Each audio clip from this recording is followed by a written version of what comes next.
My annual recordings of the Geoff Banks Christmas and New Year message are always popular with those who log on to the YouTube and Vimeo sites, and of course www.vgtips.co.uk. Now, in part one of our chat from December 2015, we talked about central stewarding, the controversy over the outcome of the St Ledger at Doncaster, authorised betting partners, and, as Geoff put it, plastic glass beer swilling yah-yahs. However, there was plenty left for us to discuss, and here's part two of the Geoff Banks Christmas and New Year message in conjunction with VG Tips. About 1 o'clock, I said,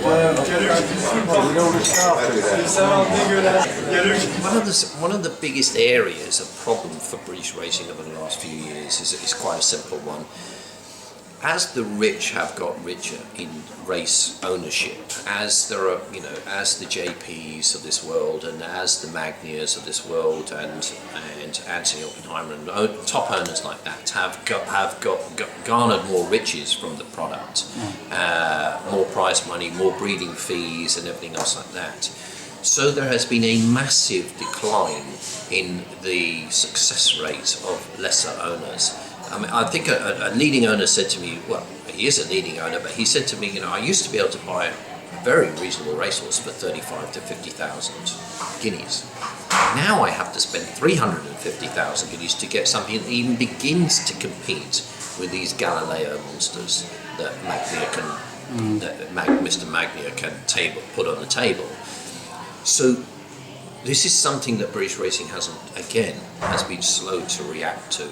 And so the net result is if you run the program at the same level and you're losing the owners out of the bottom because they just cannot afford to keep these horses at a cost of £3,000 a month.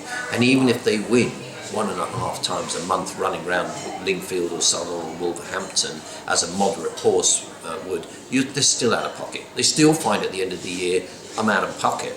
And yet at the top of the game, they see the top earners, the Carla Dubdallas, flying, literally flying from the ownership of their horses, doing very, very well. We just get this increasing divide. We're not going to be able to support our product at the level that it is, Vernon. Nick Rust, Chief Executive of BHA, says he's promising here we go, holistic race planning. So I presume that means we won't see summer Saturdays chock-a-block full of meetings left, right and centre and drops during the week. That's only if Nick Rust has the cojones to take on the racetracks. In said regard he'll have to go back to government and persuade government to support him on the matter. The racetracks are running the programme right now, and they're running the programme into the ground. I mean, you cannot have a situation where you have a Cheltenham Festival, for example, a prime meeting opposed by 3, 4, 5 different fixtures on the same day, or the Epsom Derby as a key event opposed by Lingfield on the same day.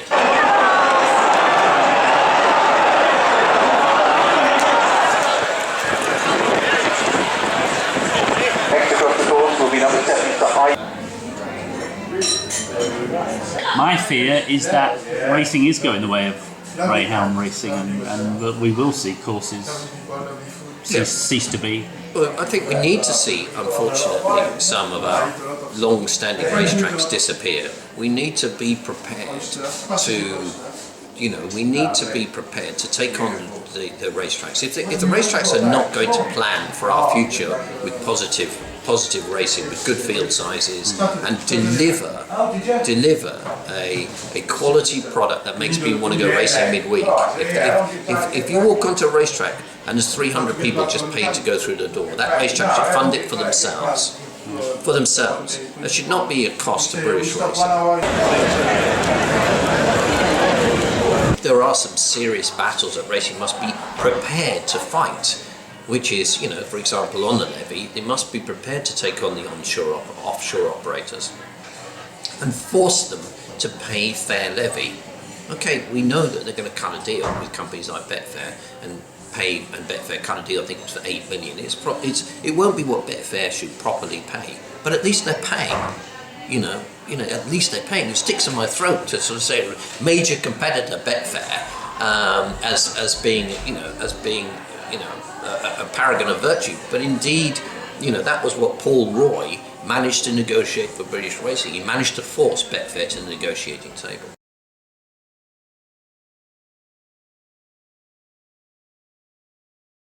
That's why a lot of the people that write letters to racing pros banging on about Channel 4, for example, and how the BBC was much better, forget that the situation for the BBC was entirely different. It's kind of like my business now as a bookmaker.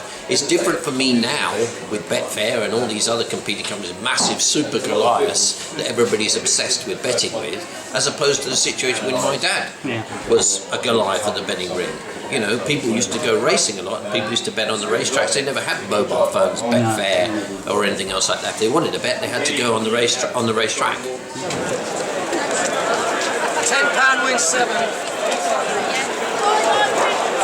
Guarantee I've never worked this hard for £10. 5 each way on 2 as well. £5 each way. £5 each way, 2.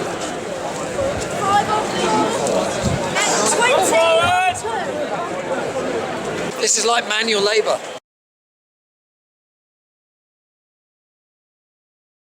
All of these major competing sports have all upped their game. This is what I'm talking about, upped their game. And what has British racing done? It's listened to the bookmakers. It doesn't listen to the punters. The punters tell British racing, we've had enough of wall-to-wall, endless, 1 minute apart crap. And they tell racing that they don't want to see that, they want to see more competitiveness, they want to see better fields, they want to see more competitive racing, more quality, basically, as you say. And racing doesn't listen to them. Racing listens to my friends running executives in bookmaking organisations who tell them, oh, every race equals more levy. And it's the biggest fiction in racing. And if you look at the levy, if you look at the decline in levy, you can only come to one conclusion. I'm right, and the Bookmakers Committee is wrong. The Bookmakers Committee that the BHA is obsessed with listening to has to be wrong. Because if the levies declined by 65, 70 million pounds, who's right?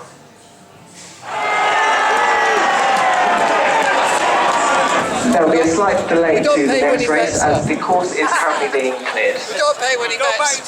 Very sorry. Ladbrokes. Did you walk a long way for that, sir?